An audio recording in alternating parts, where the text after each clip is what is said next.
Hello everybody and welcome to the HCW Podcast. This week we are going to be reviewing WWE Friday Night Smackdown, WWE Monday Night Raw and AEW Wednesday Night Dynamite. Stay tuned, it's going to be a good one. Roll intro. HCW Reviews.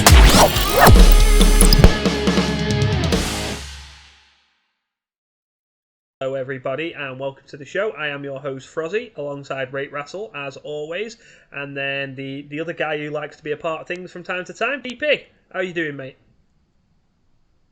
Yeah, not too bad. Recovering from a long illness, I'm afraid, but other than that, I am not too bad. How about you guys? Right. Yeah, I'm doing well. It's not like the first time we recorded this intro. But yeah, I'm doing well. I'm living the dream. I'm welcome to be here.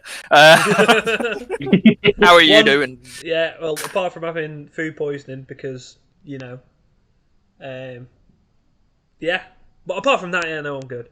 I don't want to start pointing fingers on camera because it'll end up on YouTube. But yeah, there's someone to blame for my current situation. Single life. You smell it. Apparently, I'm being dramatic, but I don't feel like I am. So Bachelor life. But yeah, no. Apart from that, not too bad. It's just nice to have all three of us on a recording for a change. So yeah. And what we'll do is we may as well just get straight into it because the quicker we're in, the quicker we're out.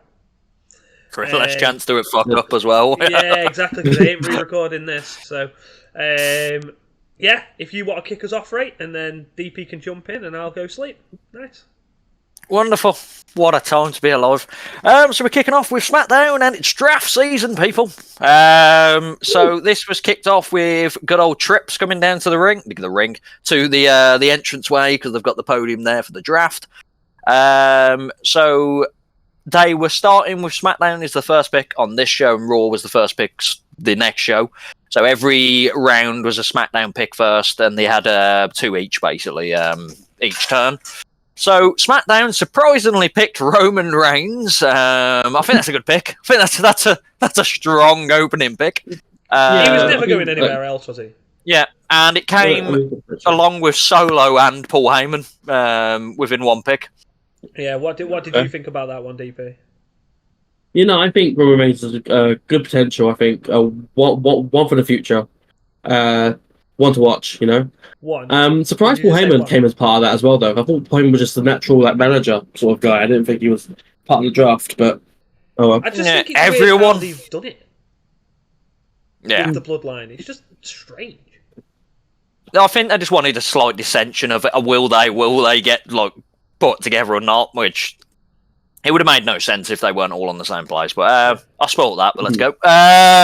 So yeah, next up we had Raw had Cody Rhodes. He's got to finish that story, and now Roman Reigns can't finish it for him. SmackDown then had Bianca. So the Raw Women's title will now be on SmackDown. And then Raw had the final pick of the first round of the draft, and they picked Becky Lynch. So the man is still on Raw. Good opening round. Yeah, it's pretty much what you expected it to be, I think. Yeah, they made a slight swerve with Bianca going to SmackDown. Just gone, she's the Raw Women's Champion, she's on SmackDown now. But they did the thing of Raw when we get to that. And then this was followed up by Triple H introducing the Usos. And it was just pretty much this congratulating Reigns about the whole, still being continuous. And they weren't happy about the no contest and so forth like that, and it was just a general what's going to happen here with the Usos. Yeah. I've written a lot of stuff and I don't remember half of it. Sammy and the KO come down. That's what happens, if I remember. And then it was just pretty much a bit of mind games between everyone involved. Mm. Have I missed anything there? Because I literally can't read my own writing. I don't think so. I think you have now. I can't check anything because if I do, the cameras will go to shit. That's fine. We'll skip. Bianca Belair had a video sent in about her being happy to be on SmackDown. She didn't swirl her hair, though, which I'm good about. We had Butch versus LA Knight. I rate this 2.5 stars. LA Knight actually won a match. actually win a match clean. It caught me off guard. And the fans went insane. So, LA Knight's should be pushed to the moon soon. Yeah. Yeah, don't button. Yeah. Usos backstage and Heyman the whispering in their ear, basically saying it's either you're going to be on the island of Relevancy or you're going to be cast out to the sea. So we'll find out what's going on with there. I thought the tag team match, the main event of this show, I thought it was like a week ago. It feels so long ago, but no, it's this week. It was last week. That's what really threw me with the promos. I thought this is far. Yeah, it's basically. Now I remember half of what the first bit. It was one the mind games getting in each other's head. Like if you lose, what's Reigns going to do? Was the old gist of it. Now it makes more sense to me. Now I've gone back to it. Next up, we had RVD of all people and Michael PSAs. So they were picking the draft picks. Michael Cole sounded like RVD and Michael PSAs were involved in the actual picks. Which, let's get RVD involved to pick some people for Raw. So SmackDown picked the Street Profits, and it made me sad because the Street Profits are still a team. Yeah. This would have been the perfect time. Dawkins and Raw, Ford and Raw, or the opposite way. Split them up. Nope. Raw picked the whole group of Imperium, which includes Gunther and the Da Vinci and Kaiser. SmackDown picked Edge, and then Raw picked Riddle. So, good times. Then we had the Profits versus the LWO versus the Braunashay. This was another 2.5-star match. It was just a bit, it was just the Profits getting over. Which, yeah. Next up, we had JBL and Theodore Long. So Theodore Long was picking for Raw, and it really confused me because I don't link Teddy Long to Raw at all. No. So it was a bit odd, but then again, JBL was always SmackDown as well, wasn't he? With the JBL run. So SmackDown pick Bobby Lashley, Raw pick McIntyre, and SmackDown pick the whole of the OC, including Michin, because she's been shoved in the OC and they won't let it go. And then Raw picked The Miz. Then this is followed up by Vega versus Deville. 2 stars are out of this. I don't like what they're doing with Vega. That she struggled to beat Sonya Deville. Like it was like a flash win. So she's going to struggle a lot more against Rhea Ripley. They did that straight afterwards. Rhea went to hit the Riptide on Zelina Vega straight afterwards, and Zelina reversed it into a tornado DDT. But it's kind of like that's just like a flash in the pan kind of thing. You've just had a whole match with Sonya Deville and struggled nearly to lose. So it happens. It's in Puerto Rico, so she'll get a massive chant anyway. LWO, we need to believe. That's all I took from that promo. Don't remember what it was. Need to believe. Oh, it was Zelina, obviously. We need to believe her winning the title. Yeah. OC come down. AJ Styles is back, which is nice. I thought he was going to be drafted and we wouldn't hear from him for 2 months. Face that runs the place, champ that runs the camp. Then here comes the Viking Raiders. And AJ basically goes, "You're not good at maths. There's 4 of us and there's 3 of you. So what I'm going to do, I'm just going to sit in the back over here." And then the OC absolutely wipes the floor with the Viking Raiders, which is terrible. What are they doing with the Viking Raiders? Having them get beat every week. No, it made no sense. And then AJ Styles hit a phenomenal forearm just because I think people were kind of worrying, is he still injured? Because he's not fighting anyone. And then he kind of proved the doubters he's still right. Next up, I think there's still lingering stuff with AJ, which is why I didn't get involved in that. But he's hitting a phenomenal forearm. If you're going to be jumping, springboarding the top rope, you must be 90% fine. Yeah. I don't know what his injury was. I think it was ankle, wasn't it? Oh, yeah, if you're going to do a phenomenal forearm, then you should be wrong. Next up, we had Michaels and the DOGG. So SmackDown picked the whole of Damage Control.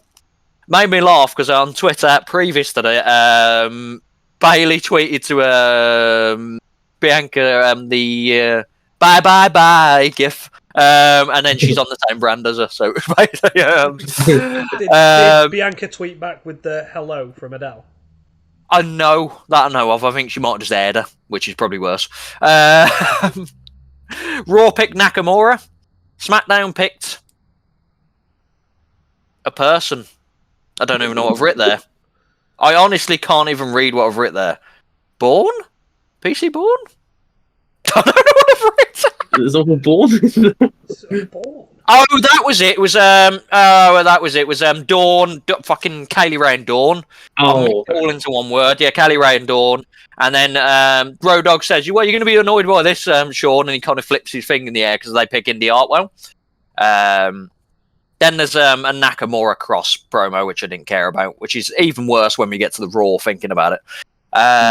So yeah, SmackDown have got the NXT Tag Team Champions, and they're going to be facing Caden, Carter, and Casey Chance on which it's already happened. They retain the titles. And then Raw have got Indy, who is injured and has just released a title. It's going to be a tournament next week. Mm-hmm. And then the main event time, Usos versus KO and Sammy for the World Tag Team Championship. So rated 3.25 stars. It was just a good match. It wasn't as good as their Mania match because obviously you don't have enough time on SmackDown. KO and Sammy retained. Solo tried to get involved a few times, but Riddle chased him off. And then it ended with the Usos losing, and then Solo's just staring into oblivion and like halfway down the ramp, like, what the fuck? So SmackDown goes off air with you thinking, what's Roman Reigns going to do with the Usos? It was a meh-ish SmackDown, but I feel like it's kind of... I can't judge SmackDown and Raw this week because the draft, where they can't really build anything till after. If Raw and SmackDown next week are bad, then it's fair enough. It's like a filler. Everything that's happening around is because of the draft. It's not because of anything being forwarded, really. Yeah. Like the odd backlash match is like getting a bit of story, but the rest is all just it is what it is kind of stuff. Yeah, because they've got to fill a 2-hour show or a 3-hour show into no programs because there's nothing to do. So and then SmackDown had there was loads of picks after. If you want to go check them out, I've not read them down. There's loads of talks like Raw talk and stuff like that where they drafted a few people. One I can think of is Indish is going to be on Raw flipping Jinder Mahal's back with Via and the other guy. Don't hinder Jinder. Don't hinder him. Don't hinder the Vinder. As I said, Vinder. No, I'm going with it. So we probably should go to Raw.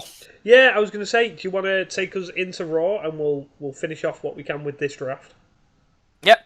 So here comes Trips again. So they announced straight away that Lesnar is a free agent because Lesnar ain't being on a brand.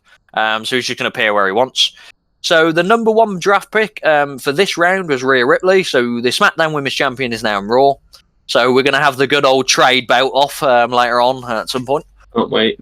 It shouldn't go. At least Charlotte isn't involved. Yeah. SmackDown then picked the United States Champion Theory. So Gunther's on Raw, taking the Intercontinental Championship. SmackDown gets the United States Championship. Raw then picks Seth. That wasn't a surprise, judging by that Becky's on Raw. Yeah. And SmackDown gets Charlotte. So Bianca and Charlotte is a match in the future. You can sense it. And Charlotte will win, and then Becky will just get the belt back. Not Becky, Bianca will get the belt back. Yeah. Yeah. I was very caught off guard by the Theory draft in the first round of this show. Oh yeah, I knew he was going to go to SmackDown because of the championship. Yeah, but I didn't think it was so early. And I thought, okay, that's really good because it puts a lot of validity on him as well. Yeah, he's the champ though. You've kind of got to do it, and you're going like if you leave him like 3 or 4, it's like the United States Champion. Yeah, maybe. He don't really matter. They had to do it early. Yeah, but they are high on Theory anyway. Triple H's introduced Heyman. He was just basically summing up what was going on with the bloodline and stuff like that. Seth came down, and they had pretty much just like a one-upmanship kind of talk. Heyman was saying that Roman's getting pissed off by Reigns. And then Roman's getting pissed off by Reigns. Fuck's sake. Seth is getting pissed off by Reigns. Roman's getting pissed off by Seth. God damn it. Let's restart the whole recording. Nope. It's live, pal. Hold on, I think I can get the recording restarted if I just pretend I can't hear. Pal. Then Seth was about to threaten Heyman with physical violence, and Solo comes down and goes, nothing. So there's going to be Seth versus Solo later on tonight. We had the team of Liv and Rack versus Damage Control, which was Bayley and Kai. Right, it's 2 3/4. It was a fun match. It ended with Bayley doing the usual. The other team thinks that the legal man is the actual wrong person, and then Bayley picks up the win with like a roll-up. And it kind of shows that Bayley and Kai are probably going to go in towards tag team gold. Yeah. Give Io the women's championship. Damage Control all titles. Do it. Mm-hmm. I did notice that. Do it, you cowards! At the end of the match, Liv hit Oblivion finisher on Kai. Yeah. And Kai landed directly on her head, like spiked her. RVD selling. I thought, fucking hell. Like, yeah, it wasn't a great time, was it? Wasn't a great time. No, if you do apparently.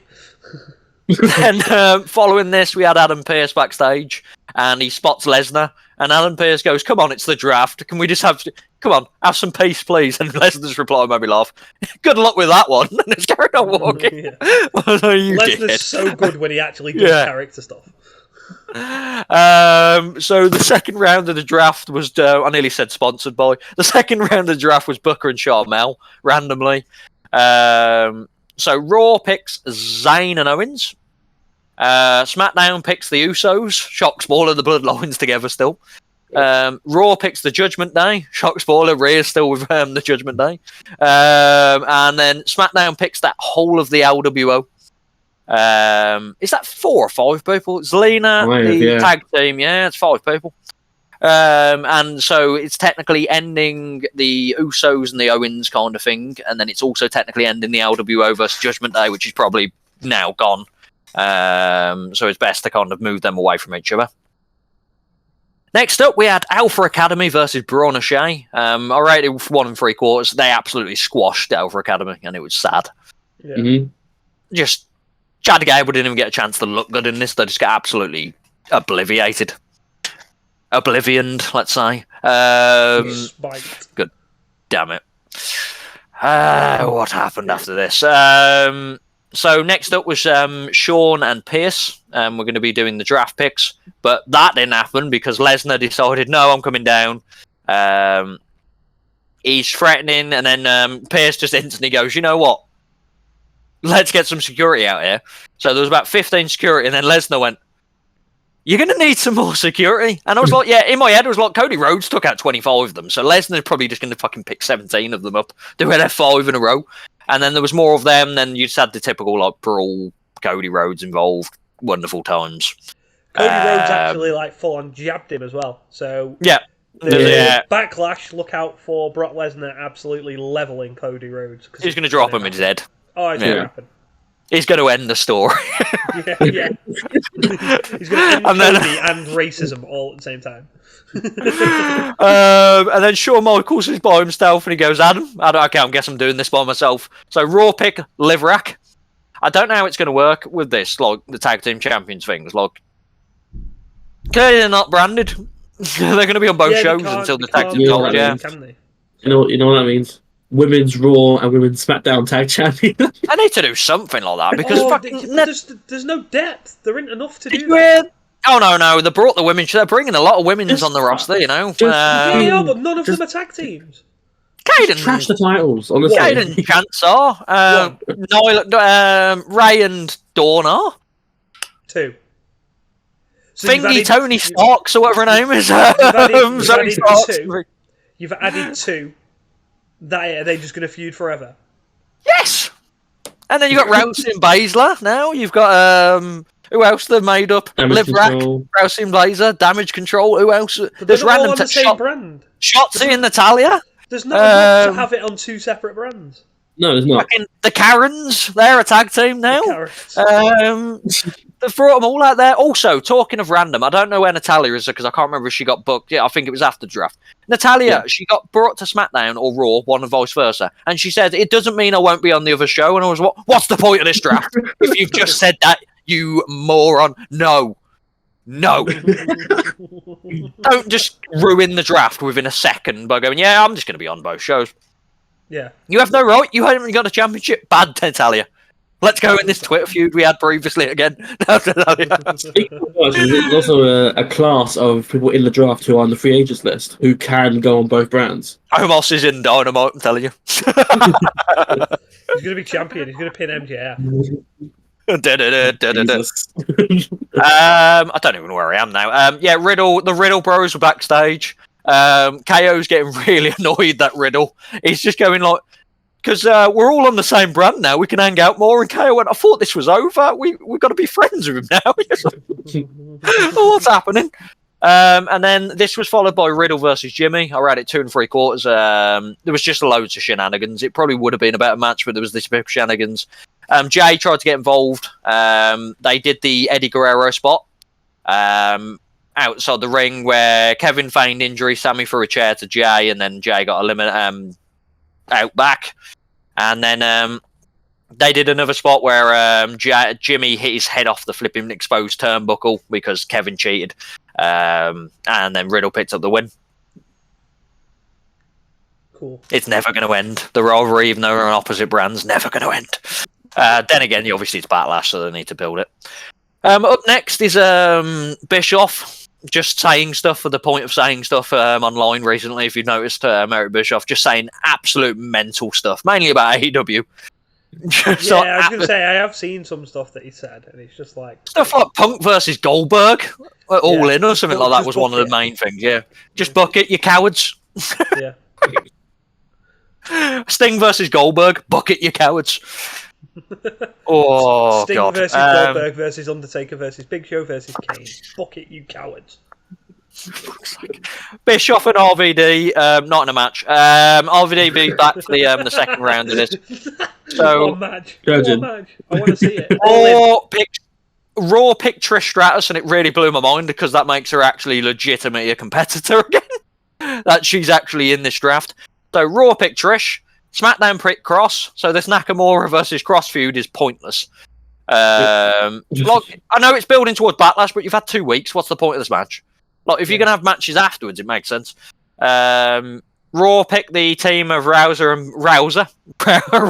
and Baszler. And then SmackDown have LA Knight. Yeah. Miz TV with Nakamura. They did a joke about tiny balls. It was Giri Kitama. Means tiny balls. Timey balls. Anyway, tiny balls. You definitely said timey. Tiny balls, same thing. Let's stop picking up on my grammatical failures, please.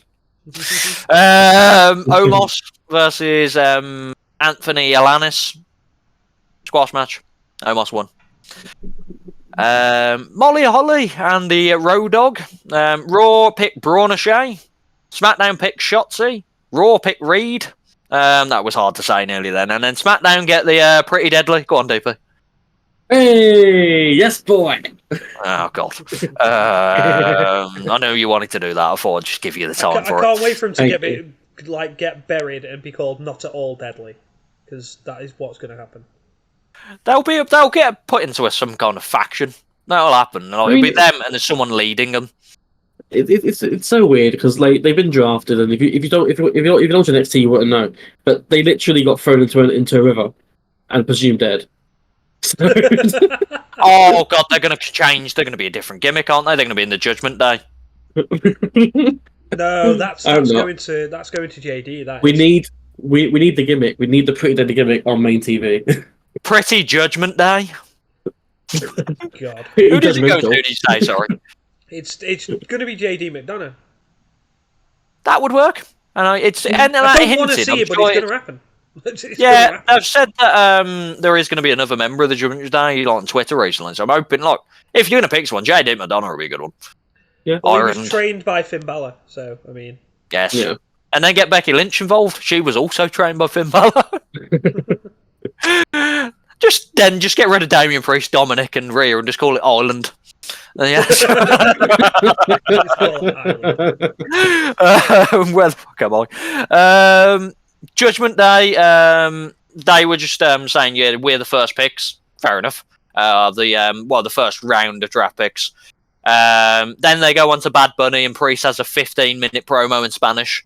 I thought, it'd be cool. They do what they do with Io Shirai, where they just give her like 10 seconds to speak in Japanese. He went on and on and on in Spanish, and it was like, Puerto Rico logs this. I don't know what you're saying. And then he repeated like the last few words, which are like, I'm going to beat you, basically. Then Dominic has got the ultimate heat. Ultimate heat. I don't know if you saw Raw, but like every time he spoke, he couldn't speak. In the end, he had to shout and rush his stuff just to get it past before he get like booed in the arena. Very, very good. Dominic. And then here comes the LWO. Ray's basically saying, it's a good luck that we're on the different brand of wars. I'm going to whip you some more, son.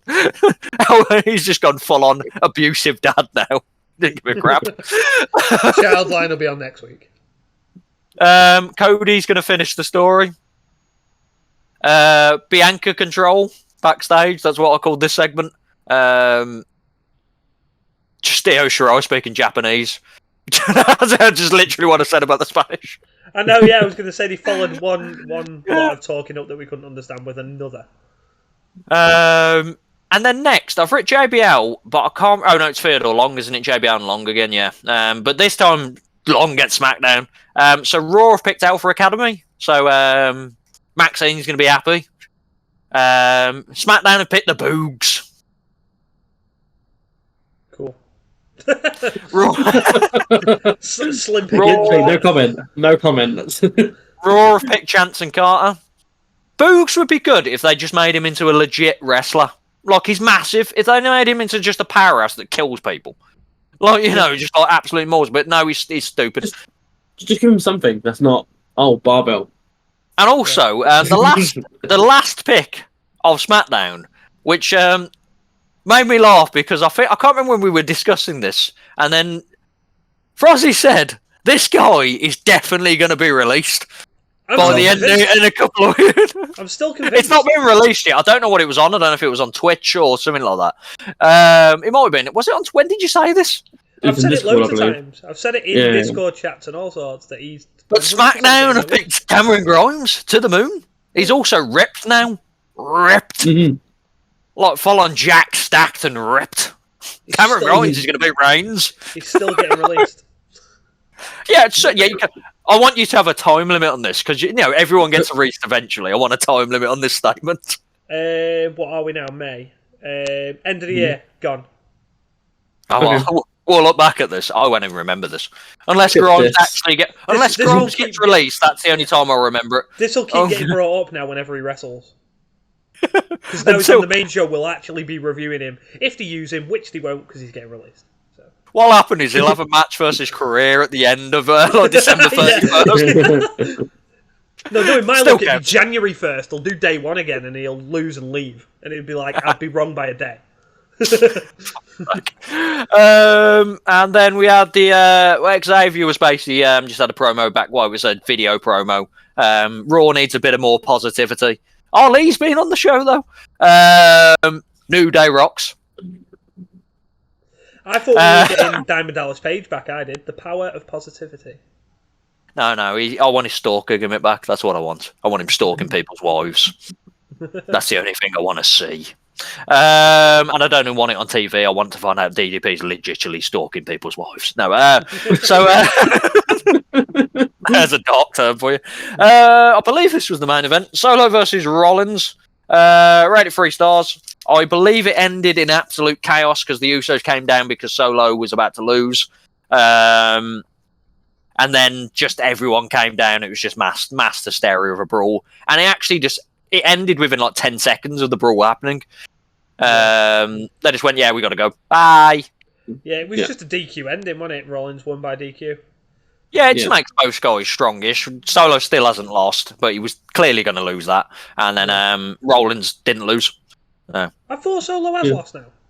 Yeah, but he's lost once. It wasn't like he's not losing regularly. Still trying to build him, Like, also, we picked Solo as like the in our awards thing at the start of the year, going like the most improved. I don't know if it was improved. I don't know what the exact wording was. Fucking definitely, he's in main events every fucking week. Yeah. Man's gonna beat Reigns. Purely on volume of matches, yes. Yeah. But yeah, that was the end of Raw. Same with SmackDown. It was fine, but it was also just filler to Backlash and to the draft. Yeah. Yeah. We'll move on to AEW Dynamite then, unless you've got anything to add there, DP. No, nothing to add. It's just wrestling to get to Dynamite. I know, yeah, you can see his excitement, can't you? Dynamite! You know what he's got now? Adrenaline in his soul. Right. But there's no Cody Rhodes. No. Yeah. So I might as well discuss it now. DP is a family favourite of my family, supposedly. So it seems like they all hate Frozzy and they all love DP. Because I don't. Because I apparently don't like AEW. I think the exact word. I think it was because you don't like the Young Bucks. That's what it was. that was it. Because I don't. I think that was the turning point. So I think we put the Young Bucks in the elite or good. I can't remember what it was. But you would just stop just bin. There wasn't even like a middle ground. It was just bin. No. That is how much I dislike the Young Bucks. And it was very good, very good. And my nephew's favourite wrestler is Wardlow, and I was like, yeah, look, wrestling, like Wardlow. We're on about like booking wise. He's in the bin. Booking wise, that's what it's all it is. Like they had a big draw in Wardlow and they absolutely ruined him. Yeah. But yeah, we'll move on and I'll get to the booking of him again when we get there. So Raw, I nearly said Raw. Dynamite started off real strong. I nearly did a pun then. Real strong. Roderick. So it was Team Cole, which was Adam Cole, Roderick Strong, in his debut match for AEW. The weird tandem of Cassidy and Bandido that seems to be a thing now. Just a weird tandem. I don't mind it because I like Bandido. That's my reasoning. I don't mind it because I like the other guy. Because I like one of the two. No, I don't mind Cassidy. I feel like they need to get the title off him now, but I don't mind the shtick of him. I've kind of got. Do you know when you get like Stockholm syndrome? He's just there now. That's what it is. I accept that this is happening. And then the Jazz Society minus Chris Jericho was on commentary. So your Menards, your Parkers, your Hagers, and your Garcias. This was just really good. This match. We're already 3.25 stars. Fun opener. Everyone got the crap in. Strong looked really strong. They're building strong. Yeah. I'm not trying to. It's not punny anymore, mate. He looked like Sodrick. I'm not going there. I was going to. Nope. But yeah, he looked very good in the ring. But yeah, they are building already. You can tell. Like, just took out the whole team about 15 times. Cole kept trying to get to Jericho because obviously on commentary, which I like about what they're booking like that, is that Cole's not really interested in the match. He just wants to beat the crap out of Chris Jericho. But he keeps getting like stopped by the Jazz Society, not just getting up there. It eventually ends with Adam Cole just like rushing the finish, not in the way of like actually like ruin the match, but rushing it to get to Jericho. So he last shots. I think it was Menard. No, it was Parker. Last shots Parker, gets the pinfall, and then just runs out the ring like this, just up the arena. And then Jericho's just looking at the monitor, and they must be showing something different on the monitor, because Jericho weren't paying attention to the guy full-on sprinting at him. And he looks up, and he's just like... And then, they did right. Cole absolutely manhandled him, just full-on wailing on him. So yeah, I really like the way they did this. The match was good. Jazz Society are the lackeys. They built strong, and Cole and Cassidy and Bandido were just there to add to the team. They were just there pretty much in the match, but good opener. Yeah, I'm not too sure about this Adam Cole Chris Jericho match. I don't think it's going to be good. I think so. I can't. I like Jericho matches and I like Adam Cole matches, so I can't see. I like Jericho builds, and I like the way to build the feuds. I just don't think his matches are great anymore. Yeah, it's fair. It can be. But Cole matches are always good. So Adam Cole's great. I feel Cole. Jericho's not a bad wrestler, so I feel like Cole could. If you're going to have someone get a good match out of Jericho, it's going to be Adam Cole. Not like an Eddie Kingston where he's kind of like, it has to be a brawl for it to be. It's not going to bring a good match out of Jericho. Yeah. And then he mows down Jericho, and that's the end of that for the time being. We have Jungle Boy and Alan backstage. they're just basically hyping the main event. And then Jungle Boy says they're going to be in the Double or Nothing main event, and then Darby Allin goes, "It's showtime," because he's Sting now. So that's what he inherited from Sting. So the Miz inherited Ric Flair's figure four leg lock. Darby Allin inherited the catchphrase. But yeah. Nice. Then this was panned straight to Adam Cole getting ejected from the arena, which is a good thing of this guy's just going to keep trying to maul Jericho. We probably should eject him. And then what I really liked about this, Britt Baker got in Jericho's face, and Jericho's obviously battered. And she's going, "What are you doing?" Full on slaps Jericho. Jericho just fucking falls. And that's the end of that. There's nothing to it after that. He's just fucking getting waylaid. Yeah, Jericho just folds. Yeah, I think when Jericho was so out of it, he just folded. Yeah. We have a BCC promo. Bryan Danielson's so good at the moment, promo-wise. He's discussing that, the Elite are just trying to book themselves, like trying to get themselves over, whereas the BCC are there to make other people better. Like Iron Sharp's Iron, we make whoever's in the ring with us better.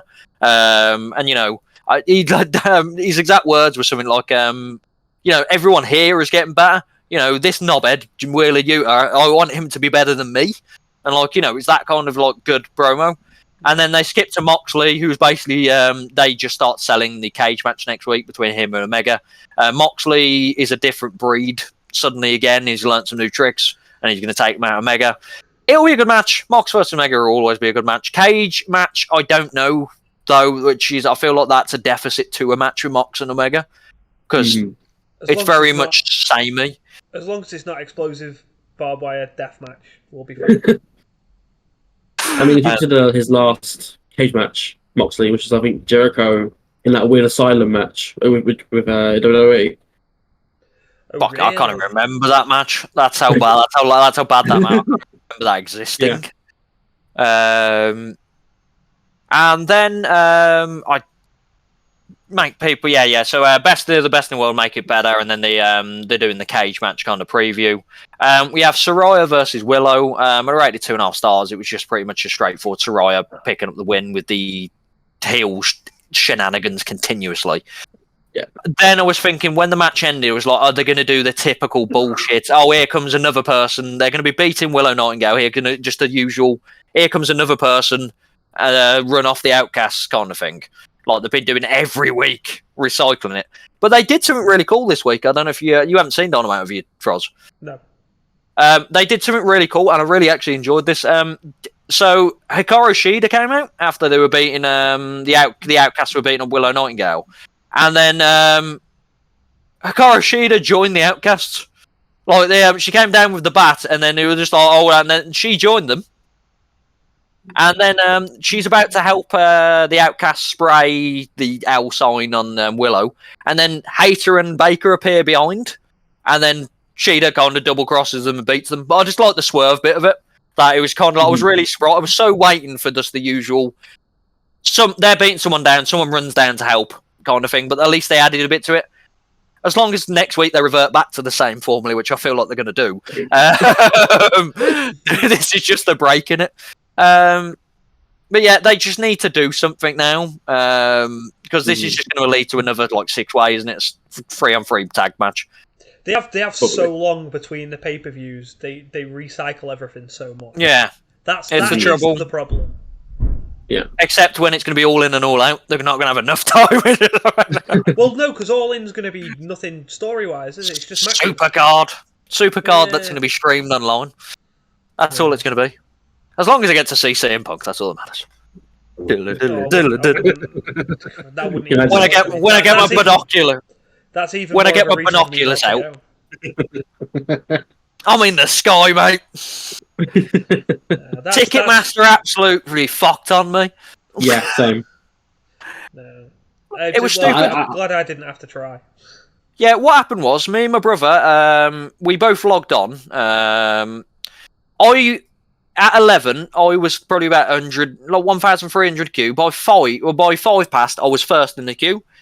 Then the fucking Ticketmaster thing loaded, and it had pre-sale, but it was just loading a refresh button, and it wouldn't move for 10 minutes. I was like, oh, crap. And my brother was going, you're probably going to have to refresh it. I'm in the queue, so we'll refresh it. And he took me back to the end of the queue, and I was like, you prick. So then my brother was in it, was going, oh, it probably can't happen to him. Happened to him. And I was like, oh, crap, we're going to get absolutely shafted here. We're not going to be able to go. And then I tried it on my phone, and luckily it went through. But the only tickets left were either the 150 to 300 mark or £20. And I was like, I'm not paying 150 5 times here. I've got to pay £20. Yeah. So yeah. But luckily we're not like behind the camera. We're not behind the entrance. We're like side on again. So like, so that's the only positive from it. But yeah, we're looking forward to it. DP, you've not got a bad row, have you? I was looking. No. So I'm literally, it's kind of bad, but it's good. So it's like first tier, center block, like, but it's like at the back of that block. Right. So you're actually tiered. Yeah, but it's the first tier, so it's the first. Unless you're on the first 4 rows, it ain't worth it. Yeah, exactly. I didn't want to go. Oh yeah, because you're literally just going to be like. Yeah, but the tiered one. So that was where I sat for boxing, and it was mint. Views mint. Yeah, you've done all right there. Yeah, I mean, I originally that's the same as Ray, because I had the 9 a.m. pre-sale for Fight thing, and got in. I was in there quite early. I was in there from like 8:50ish, like just refreshing in case it did it early, and then it appeared. Circle. Yeah. And I was there for like 5 minutes thinking, okay, it might actually load up still. Yeah, because you didn't want to refresh, did you, just in case? And then he does send it back. But so I tweeted that Ticketmaster tried to fuck on me, as Cody wrote over the tried to fuck on me. Where were we? So yeah, the Soraya Williams. House of Black had a cool vignette where they were announcing that they're changing up the trios title, as in like the rules of the matches. So it's going to be 20-second countouts rather than 10 seconds. There's going to be no rope breaks. DQ is optional, but which I don't get, because no rope breaks. So it's going to be an optional thing, as in like they can pick if they want to have a no DQ match, or you can have a DQ variant of it. So I'm guessing whoever they fight, I'm guessing it's going to be the challengers. So if you're going to fight a team like BCC, you might have a no DQ match, whereas if you're going to fight someone like the Lucha Bros, you might have a DQ. Fuck knows. That's so dumb, by the way. Yeah, I think it was just it was just an added thing, and then that's the enforced rules of it. Trios Battle Royale followed this. It was just your typical Battle Royale, rated 2.5 stars. Claimed won it. It was either going to be them or the Lucha Bros team, which I went with. But the Acclaim won it. I went with Dark Order myself personally, because I thought there's no one else here who really had much going for trios, and I thought Dark Order might do it. I don't know. Yeah, Dark Order's in the bin. Yeah, so far in the bin. The Dark Order. Cornet's over. Guevara's backstage, about to speak to Renee about the whole situation with the check and so forth. MJF comes over, and then he was going, buddy, and then Guevara says, I literally watched Dynamite last week. I saw the car was empty. When he said that, this car's full, you can't get in, which I liked about that, because most wrestling shows just forget that it's on TV. And then MJF started crying, like a fake crying, going, I just had a hard time. My back was hurting from carrying this company for so long, so I had to lie down before I'd lose it. So I had to have the back row, and then they become best friends again. It was weird. Because Sammy Guevara is so dumb. Then we have a promo with Kenny and Callis backstage. Kenny has like a few words, but Callis kind of carries the promo. And he was saying, Mox, you were on about all this crap of revitalising, but look what you did to me. I've got a reminder, and he's still got that like fucking scar on his head. And it's just a hype towards the cage match. Wardlow versus Logan LaRue. Big fan. I've seen 4 matches of Logan LaRue, just so we all know. So Logan Easter LaRue or something like that. Yeah, he's not in there. Surprisingly, this was a quarter-star match, as usual. Wardlow just squashing people. Going back to the booking of Wardlow, started squashing people, got in the main event scene with MJF, got out the main event scene, won the TNT title, had matches with Samoa Joe, lost it to Hobbs, won the Hobbs back again, and now he's squashing jobbers again. I'm really confused by this career path. It's called the Circle of Life. Yeah, it's just I don't understand what they're doing. It's not the Lion King. Like. And I'm just going to bag on him because my nephew loves him and he's probably going to hate me for this. But Wardlow, the best promo. Do you know the squash matches of Wardlow are like 20 seconds long? He does 15 power bombs. Wardlow came out with the term, "Come out here, Luchasaurus," or whatever. I know you're back here. I haven't even broke a sweat yet. What? But he said it like this. I haven't broken sweat yet. But he was not proper knackered. It was like, surely if someone told you to say that line, you probably should annex that line because it makes you look like an idiot. I haven't even broke sweat while he's sweating. Yeah. While he's sweating and also fucking. Can't breathe. He's having a cardiac. Having a cardiac, yeah. And then, Christian Cage comes down, and what I like about this is Wardlow was going, fight me, Luchasaurus. And we were all thinking that Luchasaurus is wanting the number one contendership. Christian Cage said, I haven't spoken the last few weeks. He's not the number one contender. It's going to be me. So Christian Cage is wanting to fight Wardlow. But he's been hinting every week, and everyone's been fucking going straight away because obviously Luchasaurus is there. It's going to be Luchasaurus, big monster. But Christian Cage, I've never said this. Stop picking up on me. I'm going to leave this chat and never come back. I will take my business elsewhere. So it's going to be Christian Cage versus Wardlow at some point, and Christian Cage will win the title because that's how TNT title works. Yeah. Hopefully. They had a real fun vignette with Mark Briscoe and the Satnam Singh gang. So Briscoe's on the farm, the actual farm he owns, Sussex Go Chicken Farm, and the Satnam Singh gang's there, and they said, it's been a rough time, stuff like, we're going to help you out on the farm, and they have like a vignette of them all helping the farm. For some reason, Satnam Singh's in like the dungaree, like whatever. Nice. So Sanjay Dutt, it makes no sense. And then at the end, Jeff Jarrett's on the acoustic guitar, and Briscoe's son's there. And it was funny because Sanjay Dutt said, we'll help out with your daughter as well. And then Briscoe's going, my son? Just like, and he's like properly like Tuscan accent. And then Jarrett was going like, here's a favourite hit, and he's about to sing "Bring My Baby Tonight," the song that everyone loves. And then Briscoe's dad comes along, and he was going, I know you've known Jay Lethal for so long, like they're off in the corner, like so they can't hear this, but don't trust the other guys, especially the guys in like the dungaree, like white stripes. And then Briscoe looks and he goes, which ones? Because the two of them are in it. He's going, both of them look like idiots. It was so random but so funny.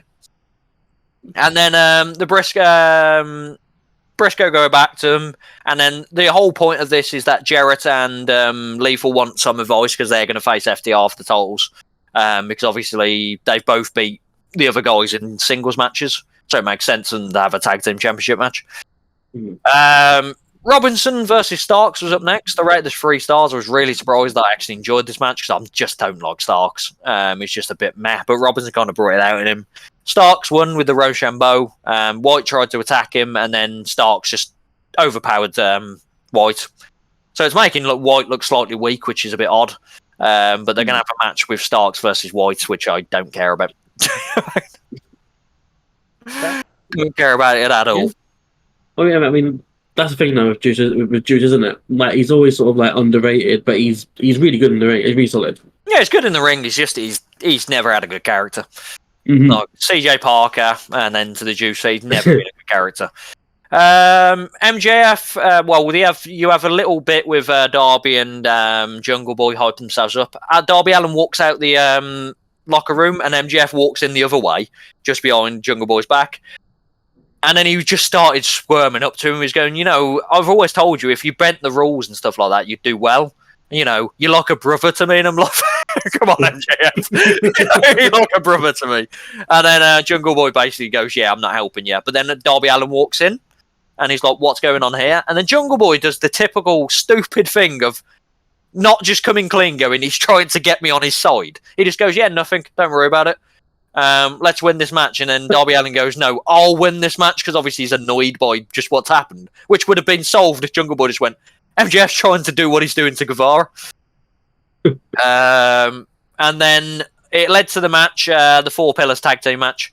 They had a mashup of MJF and Guevara's song, which I did enjoy, and they came out in the matching gear. I rate this 3 3/4. This was a really good main event. Like, they had a lot of shenanigans. Obviously, both teams didn't really get on with each other. Like, the Guevara and MJF tried for a bit of it. Darby Allin and Jungle Boy kind of slowly got involved. There was a lot of like, you did save this match kind of thing. Then it turned with Guevara. No, the other way around. MJF kept trying to blind tag in to Sammy Guevara, and then when Guevara was hitting a big move, he'd just blind and try and pin. And Guevara's like, "What you doing?" And then Guevara would do it to him. And then they just started arguing. Guevara had enough and absolutely KO'd MJF. And then Jungle Boy went for the win. He hit his finish on Guevara, but Allen had blind tagged in at this point. So he's gone for the pinfall. He's lying on Guevara this way, and then you just see Darby Allin's on the top rope for the coffin drop, and the Jungle Boy's just looking at him in. Darby Allin just went, and Jungle Boy had to move because he was going to hit him anyway. And then Allen picked up the win. But I like that part of it, that Allen just didn't care because he was going to win either way. If he hit the coffin drop and Jungle Boy, he was still going to pin Guevara because, doing a coffin drop and two people is going to be horrific. But yeah, really, really good match. And it actually, main event quality, it's not there for a main event, but match quality will be a really good match. The tag team match is really good, so I can imagine a 4-way between them is going to be very good. But MJF's clearly going to win. There's no Yeah. No, that's the only annoying thing. The only way the 4-way was ever going to... Well, the only way the match was ever going to work is if it was 4-way. Because that's the only way you can sell it as a main event. Because, you couldn't do MJF one-on-one against any of them on a pay-per-view and expect it to draw. So, the 4-way was the best way to go. And the match will be really good. But it's just, we know who's winning. Yeah, it's just really off. Unless there's some kind of weird shenanigans, but I can't see who it could be because, unless Jungle Boy turns heel, that's the only. You still ain't putting the belt on one of them, even heel. Yeah. I mean, it'll be full of like flash falls and near finishes and all that as well. So. Oh yeah. Absolutely. Unless CM Punk costs MJF. I mean, if Punk is going to come back, I keep him away from the title anyway. Yeah, cost MJF, leave them in the thing, and then give it to Darby Allin. That's what we all want. Oh, could you imagine, though? You'd end up with the 3-way feud of Guevara, Allin, and Jungle Boy for the title. No, I can see. No, I can see. Main event of the next pay-per-view, Darby Allin versus Sting. The title is bigger than Darby. Yeah. Like physically. Wow, DP! Sizest. Out of the three of them, I like Darby Allin more than Jungle Boy. I like Darby. It's just the actual physical appearance of seeing Darby with that title belt. The belt is half his body size. It's ridiculous. I don't know. Darby Allin isn't that. He's skinny, but he's not that much smaller than MJF. If you look at it in the grand scheme of things, I'm going to Google this. you roll the intros, and I'll end this on the weights of MJF. Yeah, I mean, while Ray is looking for that does bring an end to the reviews of the wrestling, and I think Ray's going to be sorely disappointed when he does find these pictures, because his internet search history is going to be something to delete anyway. But yeah, it does bring an end to the wrestling. We've had a fun time. It's actually gone longer than it usually does, so you can tell there's 3 people here for a change. How deep is it? This never happens when there's 2. I lied. Yeah, he's about 50 pounds lighter. He's about 3 stone. They're the same height. Are they the same height? I don't know. I don't care. Yeah, carry on. I've already ruined my point. But yeah, it's so as always, like, subscribe, and comment on the YouTube channel where this video will be going live. 5'6" is in the description. Ray is shocked at how small. Is it Jungle Boy? Darby Allin is? I don't even know which one it is anymore. Yeah. He's going to be my Mighty Mouse pal. That's what it is. Well, yeah, like, subscribe on the YouTube channel. We do appreciate everyone that follows us and continues to subscribe. So big love to all you guys for that. We're at the HCW Show on Twitter, the HCW Show on Twitch, HCW Show on Instagram, and the HCW Show on Facebook. You've got our individual Twitter handles below our screens, right here. there is one for each person. Rate's looking for his, which is probably is floating around somewhere, knowing Rate. But yeah, it is a goodbye from me, and from the other guys. It's a goodbye from me. And Rate's just shocked. Rate is he's just dropping Darby Allin's size. Rate is frozen. He is frozen in time. He's doing his best impression of DP. Yeah, he is. To be Goodbye, everyone. See you on the next one.